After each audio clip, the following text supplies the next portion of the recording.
दोस्तों, खेल अभी खत्म नहीं हुआ है, क्योंकि एक तरफ स्पीकर पद को लेकर जो खेल किया गया संसद के अंदर वो पूरी दुनिया ने देख लिया। लेकिन इन सब के बीच खबर यह है कि एनडीए के साथ जाकर, बीजेपी के साथ जाकर, जो उन एक बड़ी पार्टी के उनके राष्ट्रीय अध्यक्ष हंस रहे थे, मुस्कुरा रहे थे, उनकी अपनी पार्टी में बगावत के जैसे ही संकेत मिले, एक बार फिर से वो पलटने के लिए तैयार हो गए। यानी एनडीए में बगावत की बड़ी खबर निकलकर सामने आई है। यह खबर ऐसे वक्त में निकलकर सामने आई है जब लगातार उनको दरकिनार किया जा रहा था, उनकी अपनी पार्टी के समर्थक और समाज के लोग नाराज चल रहे थे, तो वहीं दूसरी तरफ उनकी अपनी पार्टी के तमाम विधायक बगावत करने पर उतारू थे। और आखिरकार एनडीए यानी भारतीय जनता पार्टी के एक सहयोगी दल को फैसला लेना पड़ा है कि इस बार एनडीए के साथ नहीं रह पाएंगे। नमस्कार, मैं हूं प्राज्वल गौतम और आप देख रहे हैं टाइम्स एक्सप्रेस। दरअसल पलटने के कई रीजन होते हैं।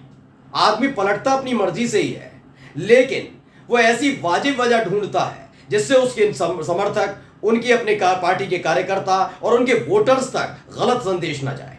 हाँ, नीतीश कुमार का जिक्र मत करिए, वो तो जब मन करता है तब पलट जाते हैं।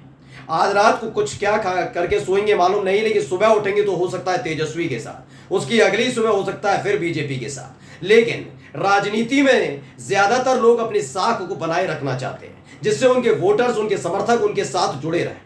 ऐसे ही एक नेता है जयंत चौधरी। मैं जयंत चौधरी का जिक्र करने जा रहा हूं क्योंकि अभी तकरीबन 48 घंटे पहले यानी 2 दिन पहले मैंने आपको एक खबर दिखाई थी कि जयंत चौधरी बड़ी मुसीबत में फंस गए। उनके पास एक तरफ तो राज्य मंत्री पद है, यानी केंद्र में राज्य मंत्री बने रहे, तो दूसरी तरफ है कि अपनी पार्टी को बचाए। अब ऐसे में फैसला किया गया है कि वो अपनी पार्टी को बचाएंगे, क्योंकि उनके पार्टी के 8 विधायक बगावत की राह पर चल पड़े।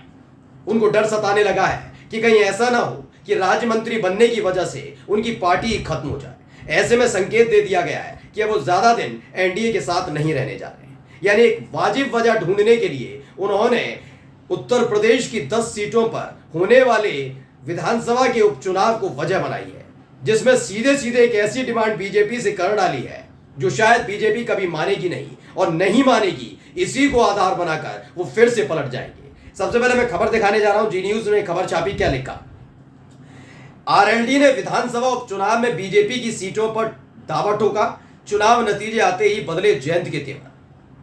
जयंत चौधरी ने 2 सीटों पर, अभी लोकसभा सीटों पर आरएलडी ने जीत दर्ज की।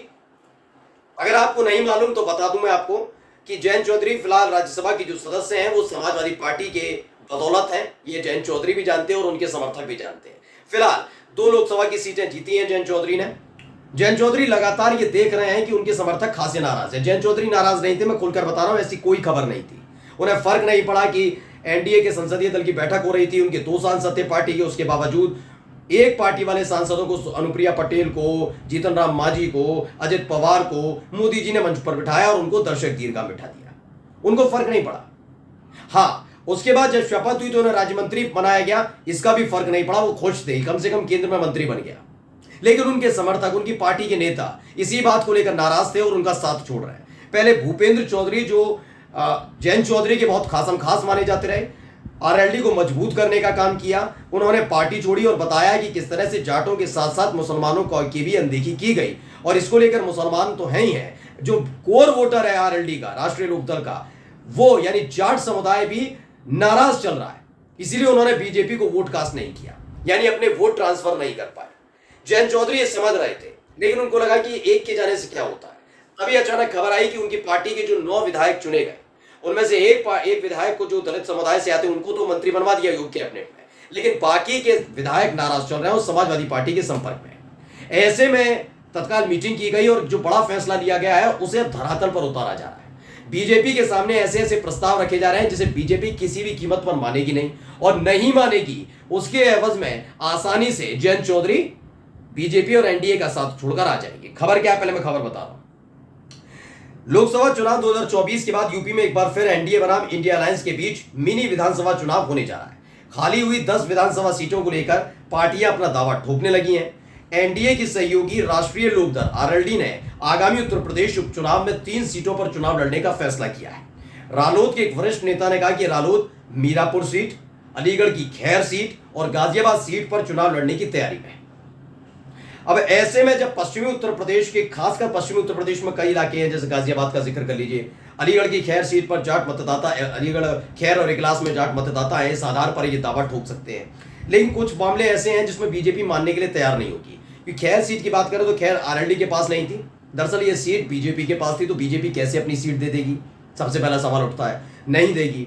अब आप कहेंगे जयंत चौधरी ऐसा कर क्यों रहा है? दरअसल जयंत चौधरी एक वाजिब वजह चाहते हैं। मैंने जैसा बताया, आपको याद होगा किसान आंदोलन चल रहा था, किसान आंदोलन के वक्त भारतीय जनता पार्टी की जिस तरह की नीति रीति रही, मोदी सरकार की नीति रीति रही, उसी दौरान जयंत चौधरी ने अखिलेश यादव का साथ पकड़ा था।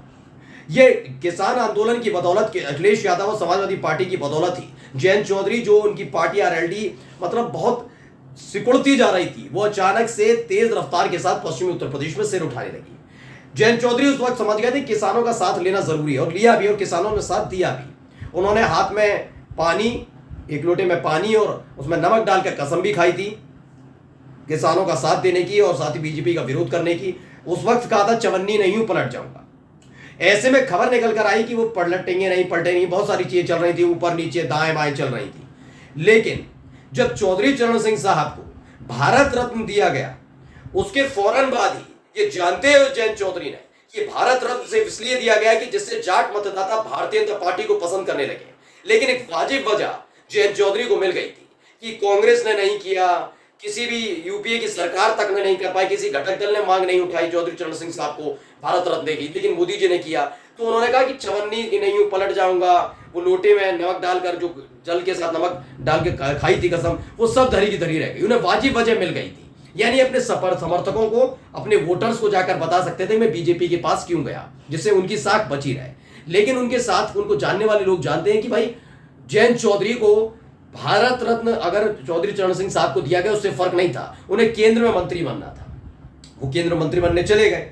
अब खेल क्या है कि उनके 8 विधायक बताए जा रहे हैं बगावत कर रहे हैं। मैंने खबर भी आपको दिखाई थी कि समाजवादी पार्टी के संपर्क में भारतीय जनता पार्टी भी तोड़ने की कोशिश कर रही है, लेकिन हो नहीं पा रहा। अखिलेश यादव के साथ संपर्क में है, मतलब अखिलेश के जो तमाम नेता है साथ के समाजवादी पार्टी, खासकर पश्चिमी उत्तर प्रदेश के, उनके साथ डील हो रही है। और ये बात जयंत चौधरी को पता लग गई। जयंत चौधरी समझ गए कि हो सकता है मैं केंद्र में मंत्री बना रहा हूं, लेकिन अगर मेरे विधायक चले जाएंगे तो ऐसे में पार्टी का वजूद बचेगा क्या? क्योंकि बात सिर्फ सांसद बनने की नहीं है, विधानसभा के अंदर भी वजूद होना चाहिए। और सांसद अगर देखे जाए तो 2 सांसद और एक राज्यसभा सांसद हैं, वो भी समाजवादी पार्टी की बदौलत, खुद जयंत चौधरी। ऐसे में उनके जो 8-9 विधायक हैं, अगर ये टूट जाएंगे तो पार्टी का वजूद खत्म हो जाएगा। और पार्टी का एक बार वजूद खत्म हुआ तो भारतीय जनता पार्टी बहुत आसानी से उनके 2 सांसदों को तोड़ लेगी और मतलब पूरी तरह से पैदल हो जाएंगे राजनीतिक तौर पर जयंत चौधरी। इसलिए जयंत चौधरी की तरफ से वाजिब वजह ढूंढी जा रही है। माना जा रहा है कि ये जानबूझकर दावा ठोका गया है। ऐसा दावा ठोका जाएगा तो आसानी से बीजेपी बरगलाएगी, उसके बाद जयंत चौधरी के खिलाफ बोला जाएगा, और जब बोला जाएगा तो जयंत चौधरी आसानी से एनडीए को छोड़कर निकल आएंगे और एक बार फिर से देखिएगा वो इंडिया गठबंधन के साथ खड़े नजर आएंगे। नमस्कार।